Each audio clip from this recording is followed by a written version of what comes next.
Listen, we have ways of making you talk. So do you know what you're going to do? You're going to go down to the comments section. You're going to join the conversation. You're going to share your thoughts and your ideas with everyone else in the community. And while you're doing that, you're going to like and share the video and subscribe to the channel. Do you know why you're going to do all of that? Because it makes the algorithm happy. And we're all better off when the algorithm is happy. With all that out of the way, let's talk about the intimidation skill on today's episode of The Local Disaster Tour Guide.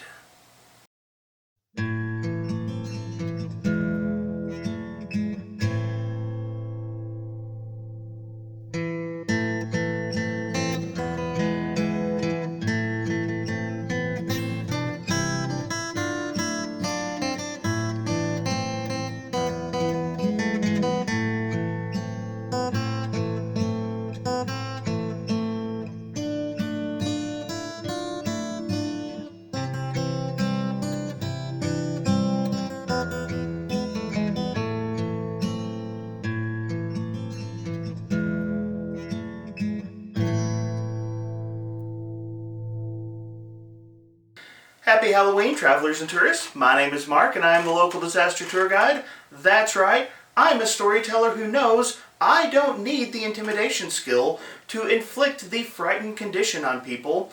I'm old enough that I can use the disturbing knowledge skill feat to discuss THACO instead. Welcome to a journey through the fantastic world of TTRPGs like Pathfinder and Starfinder. And welcome to spooky season, where we get to talk about some of the scarier aspects of tabletop RPGs. In Pathfinder 2nd Edition, one of the most important tactical things that you can actually do is find ways to debuff your enemies. Find different ways to lower their armor class or their attack rolls, and as a result of those debuffs, make the encounters that you face far easier. Well, in Pathfinder 2nd Edition, one of the most common and versatile debuffs in the game is the frightened condition. The frightened condition is pretty simple. It's measured in a number, so you have frightened 1, frightened 2, frightened 3, something like that. And essentially what this condition does is it applies that number as a numerical debuff to all DCs and checks that a creature might make, allowing you to effectively apply across-the-board penalties to anything that your target might try to do. Frightened is powerful, frightened is useful, so in today's video, I wanted to talk just a little bit about what you can do to inflict the frightened condition on your opponents in Pathfinder 2nd Edition, specifically in the context of skills. Now, when it comes to the various conditions in Pathfinder 2e, there are often a lot of different ways that you can bring those conditions about. You're going to have class features, you're going to have spells, you're going to have different items inside the game that can all apply these different debuffs, frightened included. But in particular for today's video, I wanted to focus in on the skills that allow you to scare your opponents, because the skill-based options for frightening your opponents are something that any player character can potentially do. As long as your character is willing to invest some skill increases and maybe a few points into charisma over the course of your career, these options all present ways that any character can potentially frighten a foe. And since I already did the YouTube call to action in the teaser for this video, I guess that means let's go ahead and get started. The core skill that you need to know and understand if you want to frighten your foes in Pathfinder 2e is the Intimidation Skill.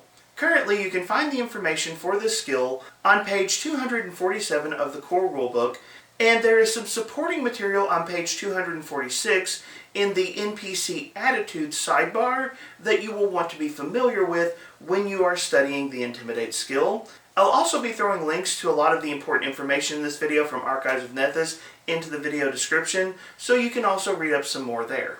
Intimidation is a core skill in Pathfinder 2e that is based off of your charisma, and it is described with a single, very clear sentence that says, "You bend others to your will using threats." When you look at the Intimidation skill, it's going to be broken into two distinct actions, and I think the best way to understand these actions, one of them is your explicitly out of combat option, and the other one is intended as a more in-combat way to use the Intimidation skill. These two activities are the Coerce Activity and the Demoralize Activity. Let's talk about them each in turn.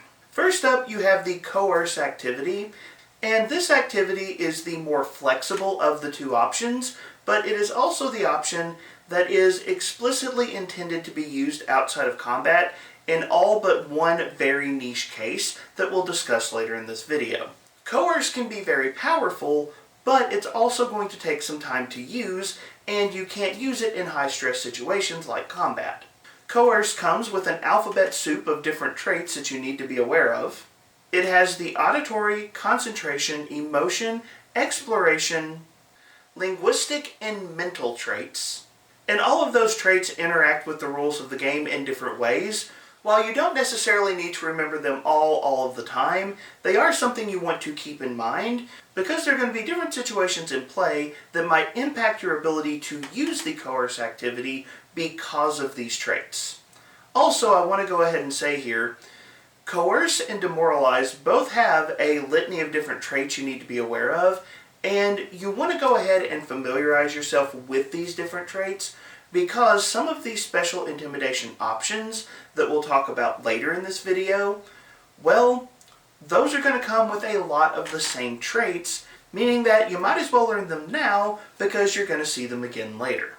To use the Coerce activity, you must engage in 1 minute of conversation with a specific target, and at the end of that minute of conversation, you will attempt an intimidation check, which is typically going to be against the will DC of the target that you are trying to coerce. Now, Game Masters are allowed and encouraged to apply circumstance bonuses or penalties to this will DC, depending on the tactics that your character employs, or maybe the particulars of what you're trying to get the target to do. But in general, the will DC of your target is what you're going to be aiming for, and almost every use of the Intimidation skill is going to be against a target's will DC, so again, that's kind of a common rules element that you want to be aware of. But assuming that you've spent that minute of conversation and rolled your Intimidation check, what are the actual outcomes of coercing your target? Well, simply put, when you coerce a target, you try to get them to do something or tell you something. You might be trying to draw some information out of someone, or you might be trying to persuade someone to do something they normally would not do. And essentially, at the end of that 1 minute of conversation, you're going to make that particular demand of your target and then roll your intimidation check to see what the outcome is. The outcome is going to follow Pathfinder's 4 degrees of success. You see this in a lot of other places inside of the game, so it's not too big of a surprise here. Starting at the very top, if you roll a critical success, your target is, well, they're going to do whatever it is you demand for them to do.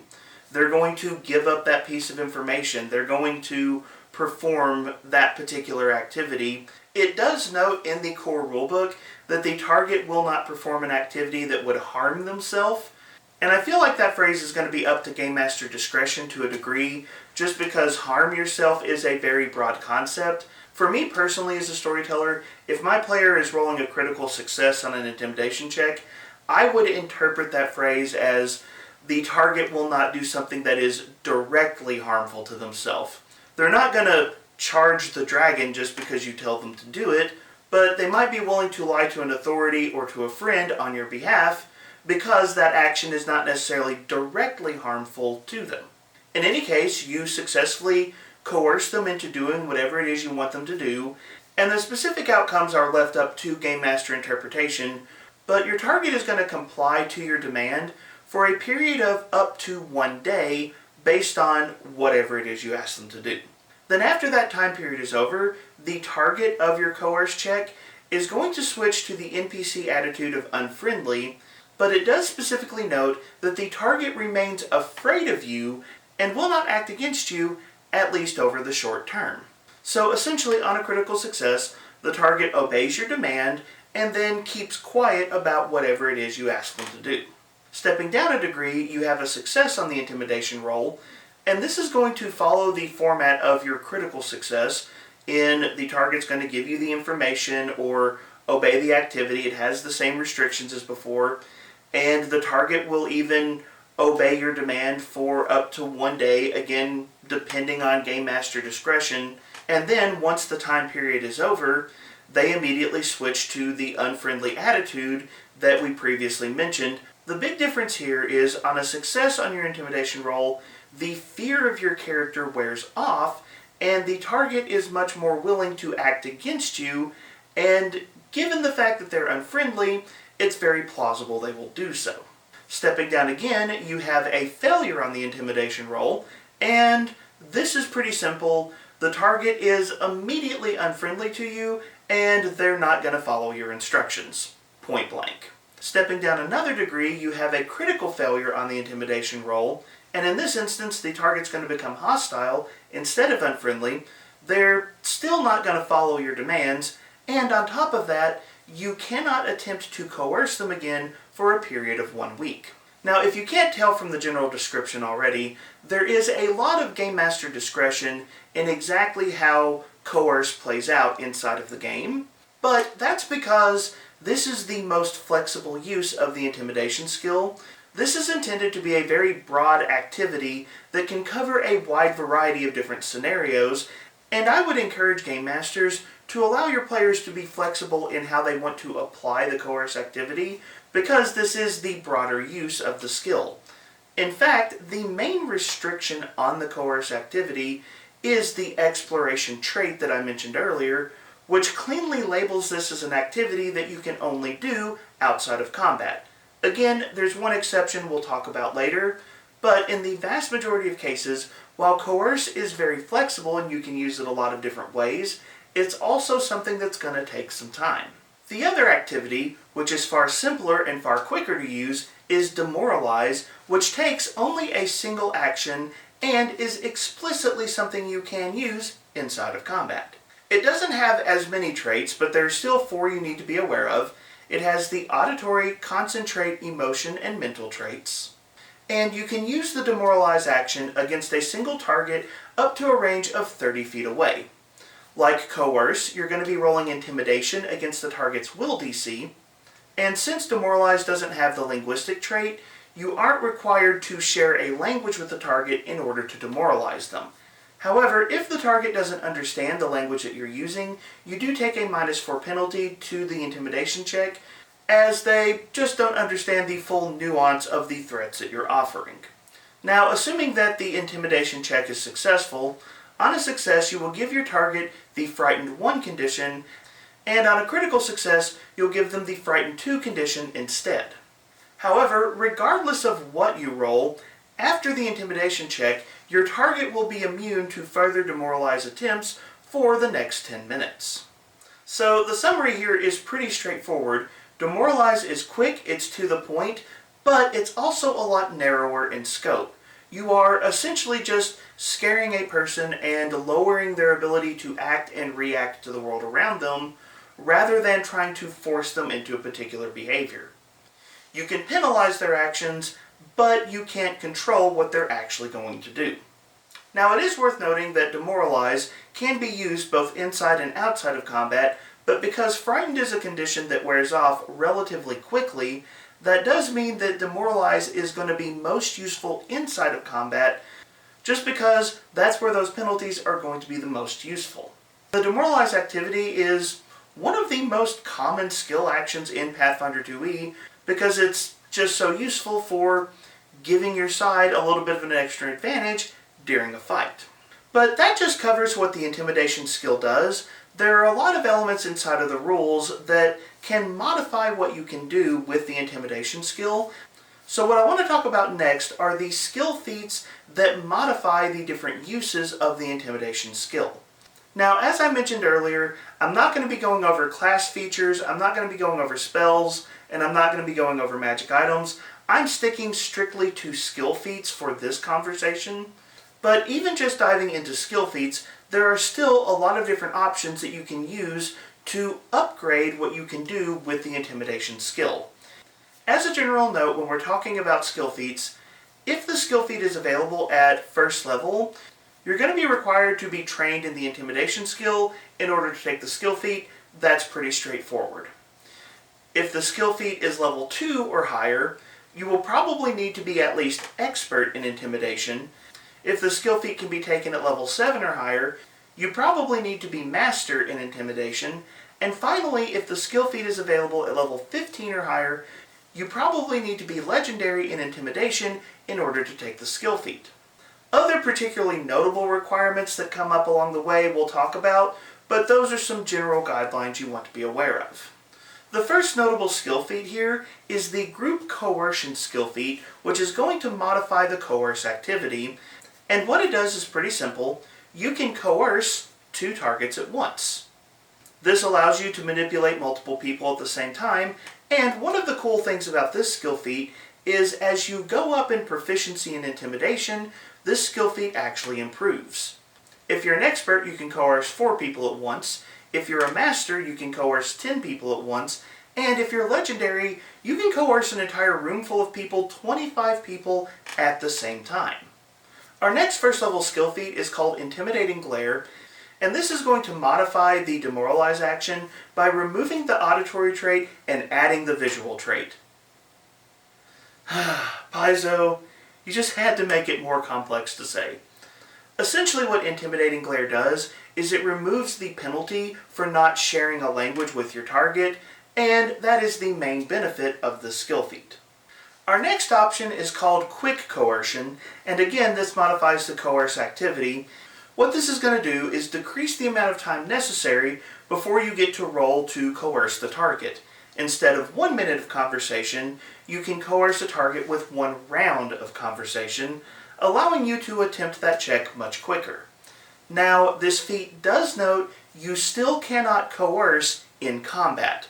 Combat is just too frantic to be able to intimidate that effectively and specifically, but quick coercion can still be effective if you find yourself in a circumstance where you need to persuade someone to do something for you very swiftly. Our next intimidation skill feat is a bit of a standalone option. This is available at 2nd level, and it's called Intimidating Prowess. It requires you to be expert in intimidation and have a strength modifier of at least +3. Essentially what this skill feat does is make you more effective in situations where you can physically intimidate your foe.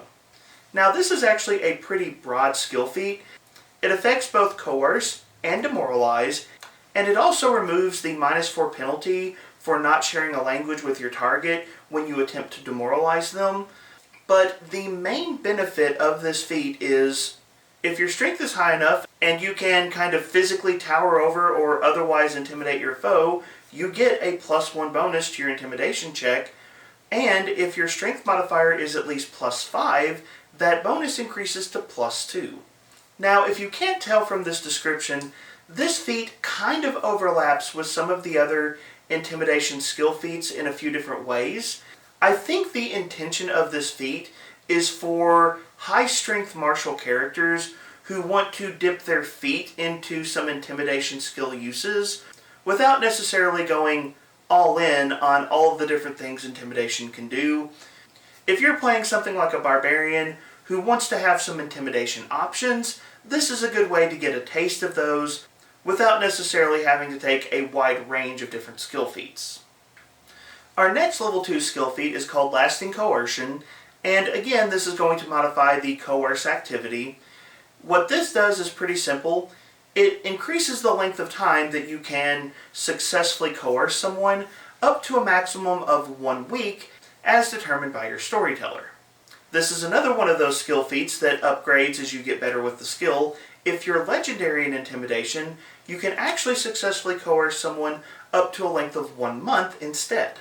As with other applications of the Coerce Activity, there's a lot of Game Master discretion to this, but if you are a Pathfinder 2e storyteller and your player takes the time to invest in this skill feat, I would encourage you, be generous in your interpretation of this, because the intent of this feat is to make it where people are compliant to your requests for larger periods of time. Our next option is going to be our first level 7 skill feat option for intimidation, and honestly it's one of my favorites in this entire video. It's simple, it's easy, it's called Battle Cry. Basically, when a fight starts, you get to demoralize for free. The battle begins and you let out a powerful roar. You pick one target and roll an intimidation check to demoralize them as a free action right at the start of combat. This is a fantastic use of Pathfinder's action economy, and honestly, I think Battlecry is a great investment for anyone who wants to use the intimidation skill. It's just something you're going to get a lot of mileage out of. On top of that, Battlecry improves if you become legendary in intimidation, because it will also allow you to use Demoralize as a reaction anytime you land a critical hit with an attack roll. So while they're not exactly free actions, you're still getting some action expedited uses of the intimidation skill throughout a fight whenever you land these big devastating hits. Our next level 7 option is one that I don't see taken very much, and I have a couple of small gripes about it. It's the Terrified Retreat skill feat, which essentially allows you to make people run away when you demoralize them. Now, I will admit that is something you want the intimidation skill to do, but my first complaint is Terrified Retreat kind of sounds like something you're doing, and I think this skill feat would have been better named something like Flee, you fools, or something like that. I think this skill feat gets skipped a lot just because the naming convention is a little odd, but on top of that, this skill feat is also a bit niche in how it's used. Basically, it's going to upgrade your Demoralize action for free, but only in niche situations. When you roll a critical success on your attempt to demoralize a target, if the target is lower level than you, in addition to the frighten condition, they will also gain the fleeing condition for 1 round. There are a few notable problems here. First, you have to roll a critical success, so these rolls aren't going to come up a lot, and there's that additional tag that it only applies to lower level enemies, and it seems like a lot of encounters in Pathfinder 2e, your enemies are going to be either on level or higher level than your character, so even if you roll a critical success against those enemies, it still won't apply. Terrified Retreat is one of those skill feats that I think is just a little too niche, and that kind of causes it to fall by the wayside compared to other skill feats. Still, to the credit of this skill feat, it is an entirely free upgrade to the Demoralize action. You don't have to do anything extra, you just get it anytime it would apply. So it's still something that your character might be able to use.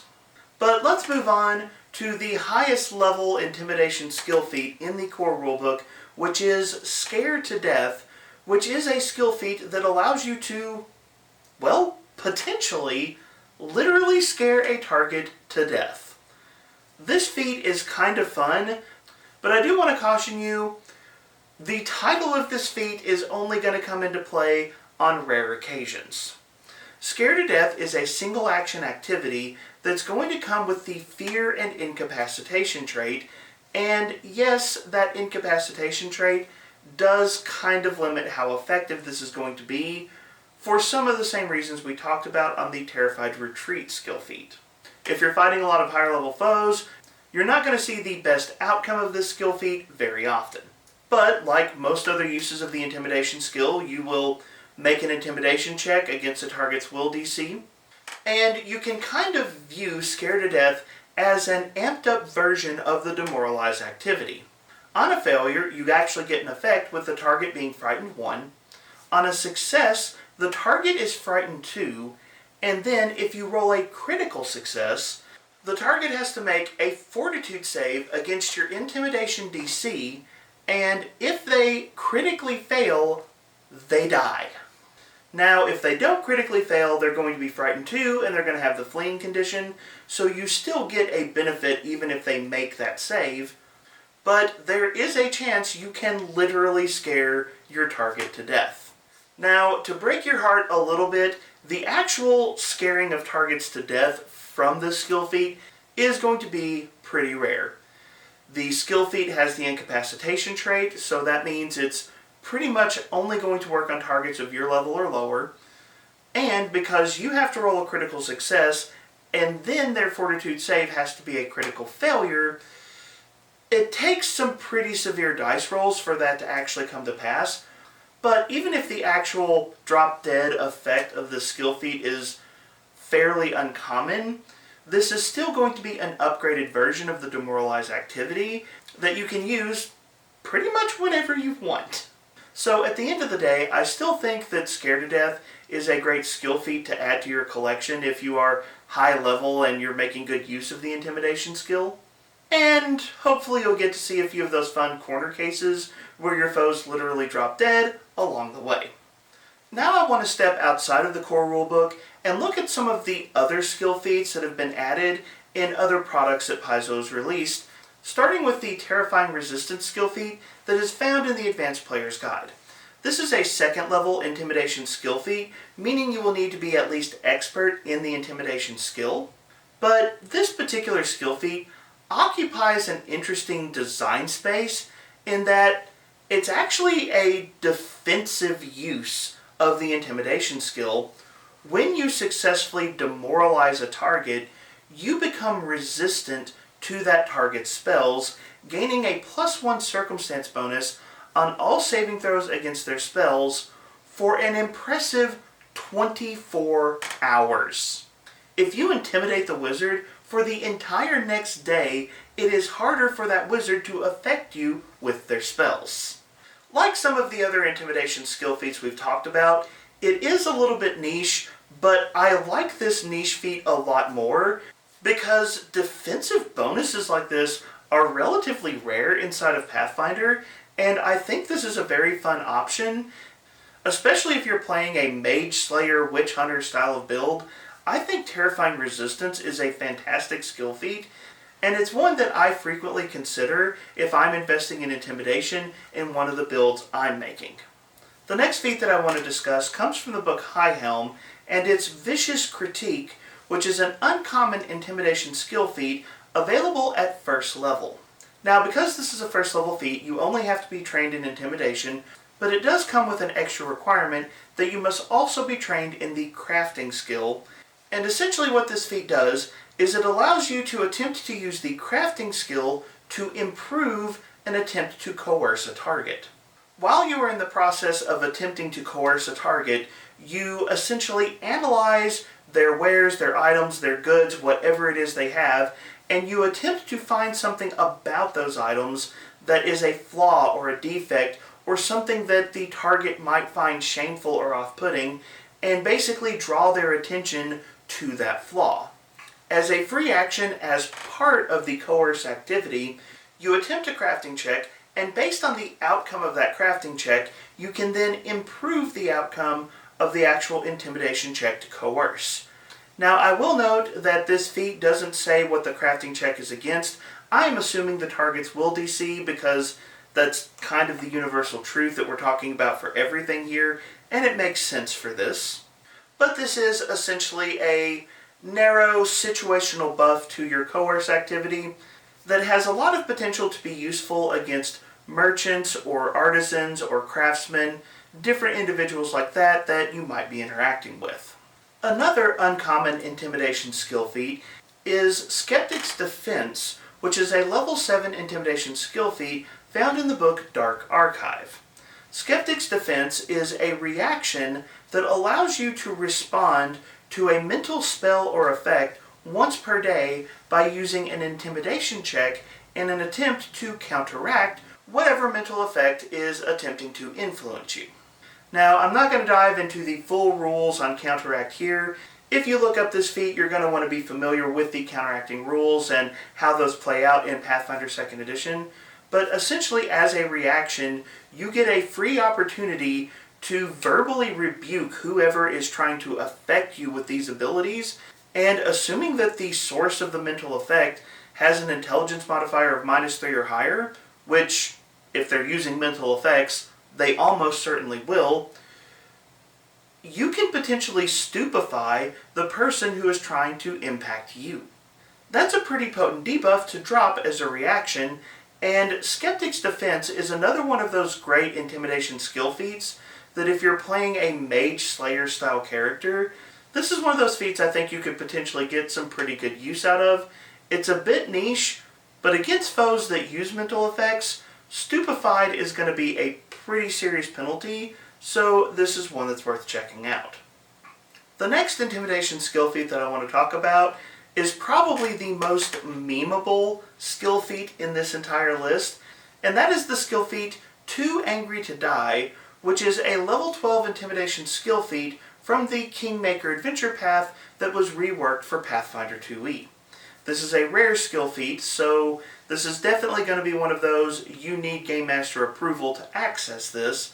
The benefit of this skill feat is pretty simple, pretty straightforward.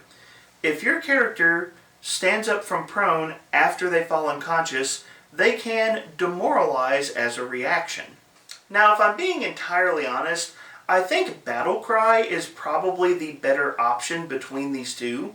Battle Cry is a free action when you roll initiative, or a reaction when you land a critical hit, whereas Too Angry to Die is a reaction after you wake up from being unconscious, so it's just not going to show up as often. And on top of that, Battle Cry is easier to access, being available at level 7 rather than level 12. So overall, I do think that Battle Cry is the better skill feat option, but if you have the skill feat options to spare, the ability to demoralize for free after waking up from being unconscious could be a very useful debuff when you are in that initial wounded state. And when you're in that wounded state, every advantage you can take is something that's going to be nice to have. So even if this feat is a bit niche, it's still something I think characters might be interested in. And on the pure meme ability of this skill feat, I think it's a win. Speaking of rare Intimidation skill feats though, there is actually a rare Intimidation skill feat that is available at first level, and that is the feat Reveal True Name, where you attempt to use a target's true name in order to coerce them. And this conversation could get really complex really quickly, so allow me to say, if you're interested in this particular skill feat, Reveal True Name makes use of the true name rules that are found in Secrets of Magic. So if this is a path that is interesting to you, you'll want to go and check out the true name rules that are found in Secrets of Magic, read up on those, understand the full context of true names, what they are, how you find them out, that kind of stuff. But if you are using the true name rules, the Reveal True Name feat is a 2-action activity that allows you to coerce a target by revealing their true name. This is your combat applicable version of the Coerce Activity. You may remember earlier I said that there is one particular instance where you can potentially coerce a target inside of combat. This is it. If you have their true name and this skill feat, you can attempt some checks to intimidate them even in the midst of the chaotic mess that is battle. Like we discussed when we talked about Coerce earlier, there are a lot of traits, there's a lot of nuance to these rules. So again, if you want to dig deeper on this, you really need to check out the full true name rules in Secrets of Magic. But this is a fun skill feat option that characters can use to break one of the normal rules of Pathfinder 2e and use intimidation in a way it's not normally available, so it's fun to have. Now, that covers all of the official intimidation skill feats in Pathfinder 2e, but there are a few other skill feat based options for players who want to terrify their foes. And for this video, I would like to point out 3 options that are worth considering if you are deep diving into intimidation, and that is Bon mot, Disturbing Knowledge, and Reveal Machinations. First up, we have Bon mot, which is actually tied to the Diplomacy skill, and this is a skill feat that allows you to throw out jokes and quips and other things to kind of fluster your opponent. And the reason I mentioned Bon mot in specific is if you successfully use the Bon mot skill feat against an opponent, they take a penalty to their will DC. This is nice because, as we've mentioned throughout this video, basically every use of intimidation is against a target's will DC. So Bon mot and different uses of intimidation pair really well together. Throw out some quips, fluster your opponent, get them off balance with your weird humor, and then twist the knife with some really sharp words that really drive the fear home and leave your opponent at a disadvantage. The next skill feat that I'd like to discuss is actually one of my favorites in the entire game of Pathfinder 2e, and that is the Disturbing Knowledge skill feat, a level 7 feat that is tied to the Occultism skill. If you are a master in Occultism, you can utter dark prophecies or mention horrible truths that your character has uncovered in an attempt to frighten a foe within 30 feet. If you're legendary in Occultism, you can actually attempt to frighten every foe within 30 feet instead. On top of that, on a critical success with Disturbing Knowledge, you can actually inflict the Confused condition on your foes as well. This skill feat doesn't have any special synergy with Intimidation, but it certainly plays into the fear factor theme that we've been going with for this video. And honestly, I just love the humorous picture of an adventurer just uttering all of the terrible things that they discovered and disturbing everyone around them to the point that they become unfunctional. Now, it is worth noting that Disturbing Knowledge is a 2-action activity rather than a 1-action activity, so it's a little more action intensive than the regular Demoralize action that Intimidation uses, but it does come with that potential to confuse a target, so there are some pros and cons if you're interested in using this particular skill feat. The final frightening skill feat that I want to discuss for this video is actually tied to the Deception skill, and it comes from the Age of Ashes adventure path. It's the level 15 skill feat Reveal Machinations, which allows you, for a single action, to reveal the secret influence you've had in your target's life.